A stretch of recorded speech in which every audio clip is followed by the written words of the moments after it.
আসসালামু আলাইকুম and welcome back to everyday vibes. আমরা যখন গলফ কার্ট নিলাম তখন থেকে ফুল এরিয়া এক্সপ্লোর করা স্টার্ট করি and honestly it was the best decision.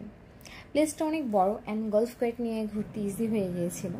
যেখানে ইচ্ছে আসলে স্টপ করে ছবি তোলা যাচ্ছিল, তারপর প্লেসটা শান্তিতে দেখা যাচ্ছিল, নো রাশ অ্যাট অল, একদম নিজেদের মতো করে দেখা যাচ্ছিল। তো পুরোটা ছিল বিউটিফুল টেম্পলস, পুরনো থাই স্টাইল বাড়ির মডেল, পানি ঘোরা এরিয়া, ব্রিজ, প্রতিটা জায়গায় ছিল peaceful and full of story.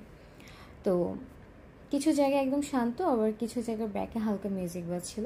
It feel like একটা ডিফারেন্ট ওয়ার্ল্ড। আমরা আস্তে আস্তে টাইম নিয়ে ঘুরছিলাম, পুরো জায়গা দেখা হয়ে গেল উইদাউট এনি টেনশন। এন্ট্রেন্সের পাশে একটা দোকান থেকে একটা জুস নিয়ে রেখেছিলাম, কারণ আসলে না গরম না ঠান্ডা এমন একটা ওয়েদার ছিল, আর খুব ঘন ঘন পানি পিপাসাও পাচ্ছিল। তো যদি কোনোদিন এখানে আসো, আমি বলবো ডেফিনেটলি গলফ কার্ট নিয়ে এসো, সুপার হেল্প একটা কাজ হবে। আমার তো এই হিস্টোরিক্যাল প্লেসটা ঘুরে অনেক বেশি ভালো লেগেছে, তাই তোমাদের সাথে শেয়ার করেছি আমার ট্রাভেল স্টোরি, একটা সুন্দর প্লেস ঘুরে দেখার এক্সপিরিয়েন্স।